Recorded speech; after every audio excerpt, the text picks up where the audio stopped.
Précédemment, sur la chaîne YouTube Personne connaît.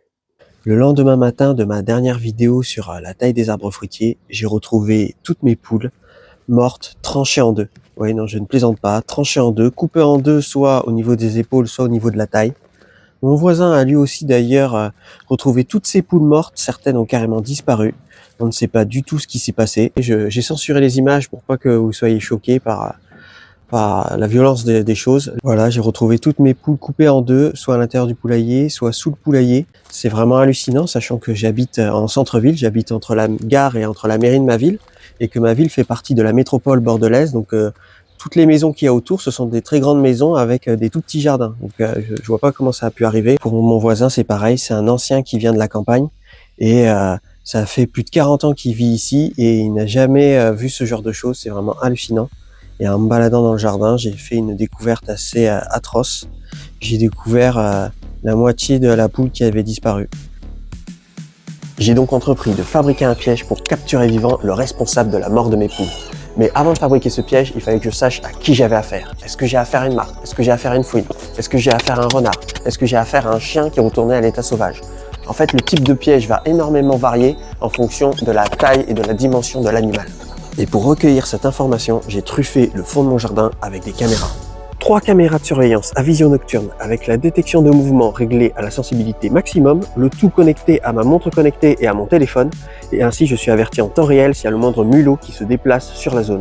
Là, j'ai disposé les caméras de telle façon à ce qu'il n'y ait aucun angle mort, la bête ne m'échappera pas. Là, on peut voir mon jardin et le carré rouge, c'est la volière de sécurisation, les points jaunes, c'est les caméras, et la zone en blanc, c'est la zone qui est couverte. Ainsi, je saurai d'où vient la bête, où est-ce qu'elle passe, quel type de slip elle met quand elle vient bouffer mes poules le samedi. Là, je peux vous dire qu'elle ne m'échappera pas.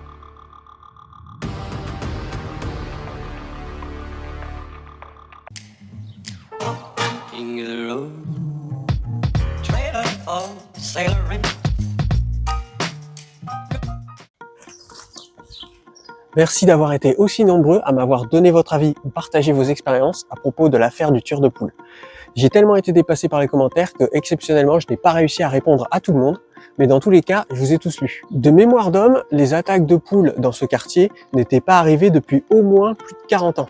Donc pour vous dire que c'est une situation assez exceptionnelle. Et chose incroyable, après la vidéo, il se trouve que j'ai retrouvé encore d'autres animaux morts dans cette zone du jardin, alors que pourtant il n'y a plus de poules ici, et il n'y a plus de poules également dans le voisinage. Malgré les 3 caméras couvrant l'intégralité de toute cette zone du jardin, une seule de ces caméras a filmé le coupable. Enfin, je suis sûr à 99,99999% que c'est lui. Après, on va voir dans cette vidéo que ce n'est pas aussi simple et qu'il est même possible qu'il soit 2. Alors, retournons sur les lieux du crime. En ce moment, c'est assez joli parce que tous les mirabelliers sauvages sont en fleurs. Mirabellier sauvage là est en fleurs et les mirabelliers sauvages qui sont derrière, ici le figuier, sont en fleurs également. Je peux vous dire que ça fait vraiment bizarre qu'il n'y ait plus de poules dans la zone mini-forestière du jardin.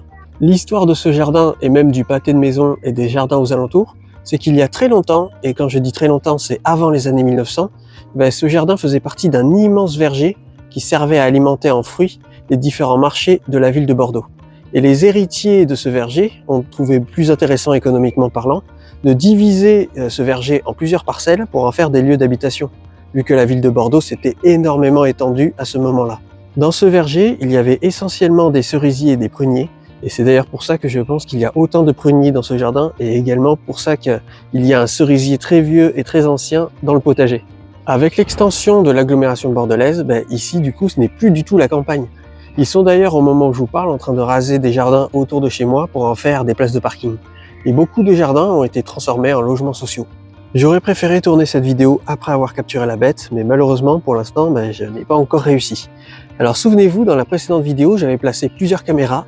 J'en avais placé une ici, j'en avais placé une dans la volière de sécurisation avec le cadavre de mes poules en ligne de mire, et j'avais placé une caméra là-bas au cas où le renard passait par là-bas pour venir, pour pouvoir identifier, oula, j'ai failli tomber, son lieu de passage.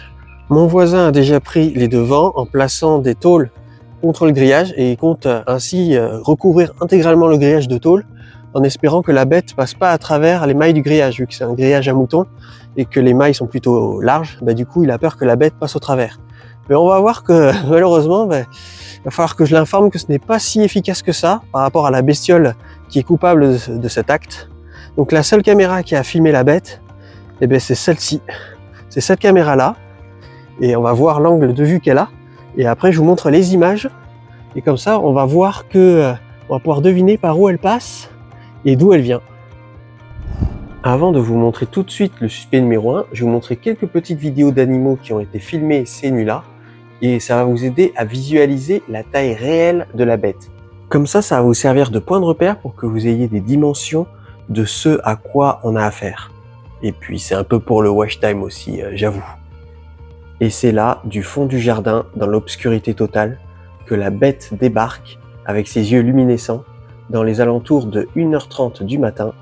Et ouais, c'est un très gros renard, il est vraiment assez impressionnant, je trouve. Après, je suis pas habitué d'en voir d'aussi près, mais là... Et il revient une seconde fois pour après repartir de là d'où il est venu. On le reconnaît avec sa queue en panache et ses oreilles pointues. Donc là, il n'y a aucun doute. Et le surlendemain, il est revenu, et là, assez tôt, vers les 23h, on voit qu'il regarde la caméra, pour après repartir. Et on va voir dans cette vidéo qu'il n'est peut-être pas seul et qu'ils sont peut-être deux coupables.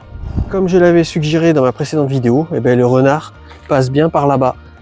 Là, derrière, c'est la rue. Donc du coup, le renard se balade tranquillement à 1h du matin en pleine rue. C'est-à-dire que je peux potentiellement le croiser. Mais il a l'air de passer là où le grillage est pas très haut. Vous voyez, ici, là, le grillage, il est par là. Et là, j'ai même trouvé un trou où il pourrait potentiellement passer. Là, je vais vous montrer. J'ai déjà vu le chat du voisin passer par là. Et c'est d'ailleurs pour ça que j'ai retrouvé tout un tas de plumes ici. Et c'est aussi pour ça qu'il s'est déchaîné plus à cet endroit-là de la volière de sécurisation pour pouvoir sortir. C'est là où il a arraché le grillage à la structure. Voilà. Là, ici, il y avait des serflex et des fils de fer tout le long. Et il a réussi à arracher à l'arracher à la structure pour pouvoir s'enfuir. Parce qu'il ne pouvait pas creuser en dessous. Parce que là, tout le sous-sol de la volière de sécurisation, je l'avais entièrement grillagé. D'ailleurs, il avait tenté de creuser, il était tombé sur le grillage. Là, je sais pas si on va voir. Ici, il y a du grillage. Et pour aller chez le voisin, le renard semble bien passer par là où j'imaginais. Là où on voit clairement que le grillage a été un peu aplati. Là, vous voyez, on voit que la bête, elle a appuyé sur le grillage parce que il s'est carrément écrasé ici. Donc ouais, le renard passe bien par là. En fait, il passe par mon jardin pour aller manger les poules du voisin. Et pour écraser un grillage comme ça, il faut être sacrément lourd quand même. Là, il est très solide et il a quand même réussi à bien l'aplatir. Donc, pour vous dire la taille du bestiau, quoi. Alors, pourquoi je dis que le renard est le suspect numéro 1 et qu'il n'est peut-être pas seul? Eh bien, c'est parce que après les 2 jours où j'ai filmé le renard, j'ai déplacé les caméras pour vraiment être sûr de par où il passe. Donc, j'avais mis une caméra là-bas. J'avais mis également une caméra ici. J'avais mis une caméra ici pour confirmer vraiment qu'il passe bien par là pour aller chez le voisin. Depuis que j'ai déplacé les caméras, le renard n'est pas revenu. Mais par contre, j'ai retrouvé encore des oiseaux morts dans le jardin. Là, vous voyez, je l'ai filmé au moment où je l'ai trouvé et il restait plus que le bec. Et en fait, l'oiseau entier avait été entièrement mangé. Et bizarrement, ça n'a pas été filmé par les caméras de surveillance. Et également, une autre chose, c'est que pour pouvoir faire revenir le renard, je me suis amusé à stocker des os de poulet dans la volière de sécurisation. Et bizarrement, quand je suis revenu, les os de poulet avaient été transformés en morceaux d'os. Et ce qui est dommage, c'est que la caméra que j'avais mis dans la volière de sécurisation, je l'avais déplacée ici exceptionnellement pour pouvoir filmer au cas où le renard repasse par là.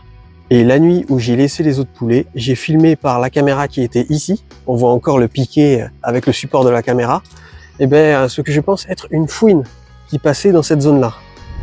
Si on regarde bien en bas à gauche de la caméra, on voit une bête qui se déplace très discrètement, ventre à terre, entre les feuilles mortes, et que la caméra a vraiment du mal à filmer. Mais je vais vous montrer l'image zoomée, ce que ça donne. Là, on voit vraiment une bête longue qui se balade, un genre de furet ou une fouine. Alors la question que je me pose, c'est est-ce que la fouine et le renard ont attaqué en même temps le poulailler, ou le fait que je retrouve certaines poules avec la tête coupée, ou est-ce que la fouine est seulement venue ici par opportunisme? Une chose est sûre, c'est que j'avais laissé les poules mortes dans la volière de sécurisation et le renard n'est pas revenu les chercher. Donc du coup, je pense qu'il a dû passer une très mauvaise nuit en restant coincé dans la volière de sécurisation et maintenant, il a plus du tout envie d'y retourner, même pour aller chercher le reste de son butin. Avec toutes ces infos, on peut retracer ce qui s'est passé. Alors du coup, le renard est venu de là-bas, de la rue, et il s'est attaqué à mon poulailler. Et après, il s'est retrouvé coincé à l'intérieur de la volière de sécurisation en donnant un coup sur la porte, pendant qu'il s'est attaqué à mes poules. Donc il s'est retrouvé coincé, il a paniqué, il a gratté partout. voyez, pour essayer de creuser sous le grillage pour pouvoir s'enfuir. Sauf que le sol, lui aussi, est grillagé de toute la volière de sécurisation. Le sol est entièrement grillagé, donc il avait beau gratter, il tombait tout le temps sur le grillage. D'ailleurs, on le voit ici, qu'il a gratté ici, et qu'il est tombé sur le grillage. Là, le grillage est enterré sous la terre. Donc du coup, vu qu'il venait de là-bas, il s'est déchaîné contre cette zone-là du grillage jusqu'à l'arracher à la structure, malgré les serflex et tous les fils de fer. Après, il a mangé la moitié de ma poule cachée ici, c'est pour ça que j'avais retrouvé plein de plumes. Et une fois qu'il avait fini, il est reparti carrément dans le jardin pour emporter la moitié de poule que j'ai retrouvée plus tard là-bas. Le lendemain, il est revenu plusieurs fois pour voir s'il ne pouvait pas récupérer des restes de poules. Il n'a pas osé revenir dans la volière de sécurisation où j'avais laissé les poules mortes alors qu'il aurait pu y aller. Donc je pense qu'il a passé une très mauvaise nuit dans la volière de sécurisation. C'est pour ça qu'il s'en méfie énormément maintenant. Et il est allé voir plusieurs fois ici, là où il avait laissé la poule, ma moitié de poule ici. Et il est allé, je pense, peut-être vérifier dans la volière du voisin, voir s'il restait pas encore des poules. Et il a vérifié ça 2 fois dans la même nuit. Et après, il est revenu le surlendemain. J'ai redéplacé la caméra que j'avais mise là, j'ai remise dans la volière de sécurisation. Et je vais vous expliquer ma stratégie pour capturer ce renard vivant. Vu qu'on a affaire à une énorme bête, il faut un énorme piège. Et c'est pour ça que je compte réutiliser la volière de sécurisation. Si l'animal se fait piéger une fois, il peut forcément se faire piéger une seconde fois. Et donc du coup, il va falloir installer un système de fermeture qu'on peut déclencher à distance. Une fois que les caméras à l'intérieur de la volière auront détecté l'animal, il suffira ainsi de déclencher la fermeture automatique de la porte à distance et l'animal se retrouvera piégé à l'intérieur. Mais avant toute chose, il va falloir regagner la confiance de l'animal. Et pour cela, on va stocker une énorme quantité d'os de poulet à l'intérieur et tout un tas d'appâts qui vont l'inciter à revenir à l'intérieur de la volière. On va d'ailleurs laisser le trou qu'il a fabriqué lui-même dans le coin pour le remettre en confiance. Et une fois que l'animal aura l'habitude de passer à l'intérieur et il aura repris confiance, c'est à ce moment-là qu'on fermera le trou qu'il a fabriqué lui-même et on installera le système de fermeture automatique de la porte. Et ça prendra le temps qu'il faudra, même si ça doit durer des mois, s'il est déjà venu, il reviendra forcément, surtout attiré par l'odeur. Et c'est à ce moment-là où je fermerai la volière de sécurisation à distance et je courrai sur lui pour l'attraper. Je ne vais malheureusement pas pouvoir reprendre des poules tout de suite. Dès que j'aurai les moyens, je vais transformer cette volière en volière blindée. Comme ça, elle sera parée à toute éventualité. Et en attendant que je fasse, bien sûr, je vais continuer à tenter de capturer le renard. Et si jamais j'y arrive, vous serez les premiers informés. Merci énormément aux membres de la communauté qui permettent la survie de la chaîne en me soutenant financièrement, soit via le Tipeee, soit en cliquant sur le bouton rejoindre de la chaîne. On aura eu au moins le fin mot de l'histoire, et s'il y a réellement une fouine dans le jardin, là ça risque d'être très compliqué. Le voisin va se reprendre des poules dans pas longtemps, et s'il se passe la moindre chose, je vous raconterai. Et je vous dis à la prochaine!